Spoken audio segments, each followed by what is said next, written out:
Alright guys, Fitz back here for yet another cast for the Shimmy Rush Week #1, and spawning here in the bottom right hand expansion or the 4 o'clock expansion on Aztec. It'll be Sam Jock Gaming's Jumper here, who showed a phenomenal play last game, and his opponent will be the clanless Drywater here.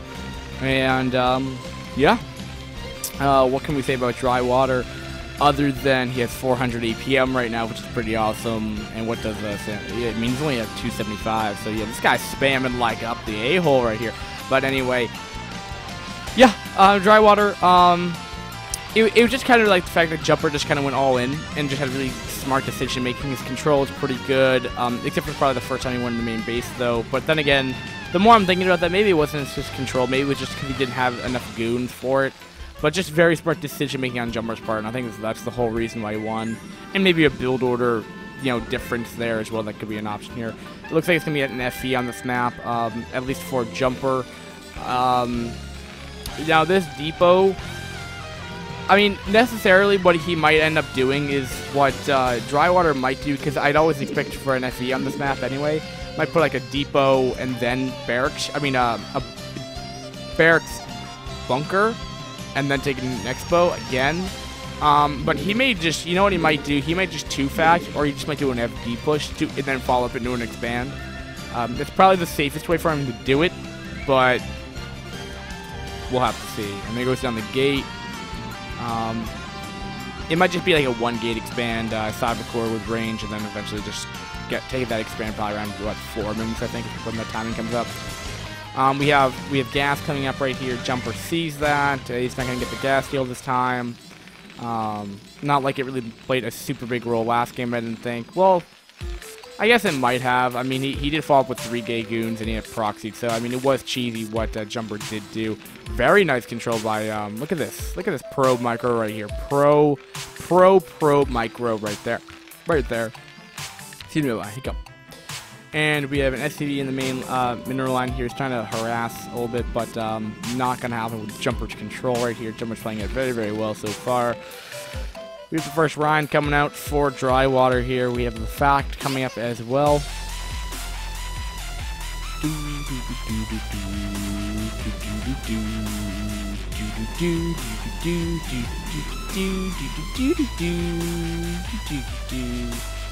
Zelda remix or something like that. I don't really know. It's the dubstep version of it.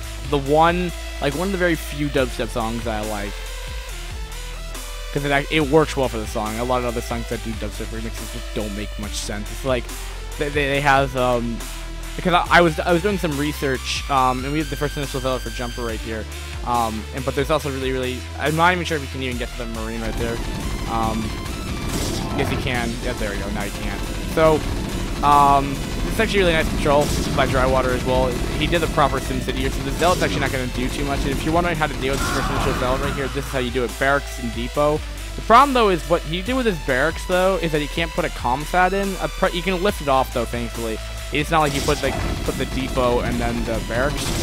I guess that's tight as well. You just want to make sure you don't put the depot right next to your command center, because then you can't lift it off. So this is actually really a perfect way how Drywater's doing this. But these Zealots, there's 2 of them in the base, 3 of them. Is he 2-gating? No, he's just doing a pure 1-gate expand. I mean, he even attacked before Cybercore's done. So this is interesting. He's getting tank beforehand, which again, I'm not really quite understanding. His control by Drywater was good at the beginning, but not now really. Alright, so he's killed off the first Zealot right here. The other one's going back, so. No, it's not. I'm taking that back. That's Drywater. That's going to be going to the main base for that.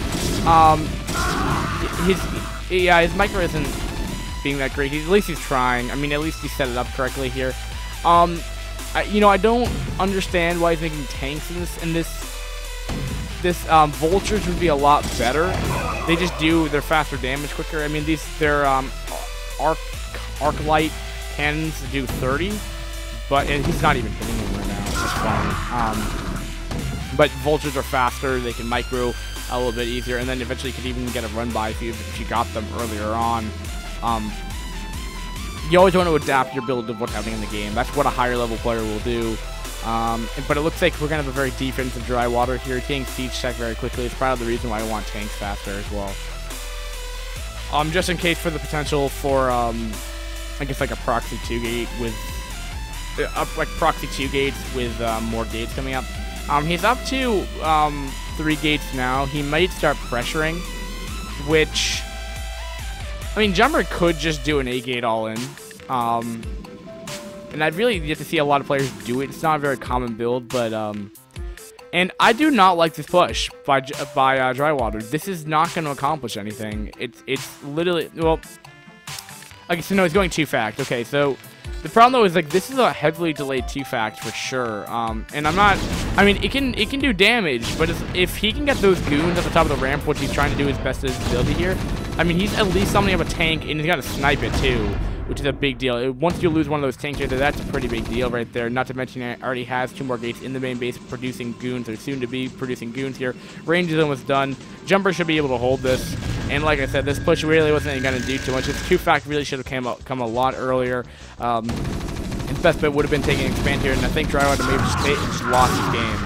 I mean, he's still rallying his tanks over. If these tanks were not rallied, then this game might look a little bit different here.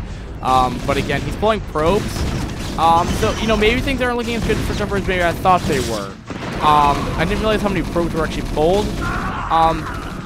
So, but I mean, again, he's gonna have another like 3 goons coming out like right now. So, I mean, if he can hold this off, which it looks like he is, because he's gonna get enough goons to really deal with this, then, you know, I think Drywater's gonna take an expand or GG, because he's doing a 2-fact right now, and there's no expansion to follow it up, so he's really, you know, committing to this attack right here. I think he should have stopped up the initial push there. I just didn't see him doing too much. I don't think he's even killed off 5 probes in the end, I don't think. Yeah, there's the GG. He just did a 2-fact, a late 2-fact. I'm a little questioning what the decision-making for Drywater there. I honestly think your best bet would have been just taking an Expo and then just try that. This map isn't necessarily to take it as, what was the first map? Bloody Ridge. Bloody Ridge actually isn't really that hard to take it naturally either. But that map, actually, you know, I just realized these 2 maps that they have are actually flat. It starts off being a flat map, and then it actually ends up being a reverse ramp.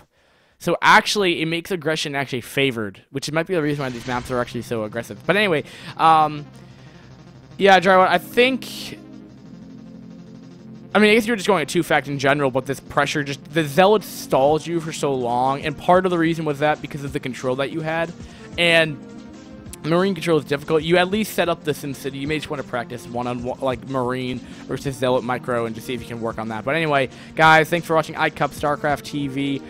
Comment, like, subscribe to the videos if you like them. If you don't, I don't know what to say to you. But anyway, guys, Fitz signing out for once and for all, and we're gonna go on to Group E? Yeah, Group E next. Alright, guys, thanks for watching again, and peace. Congratulations to Jumper.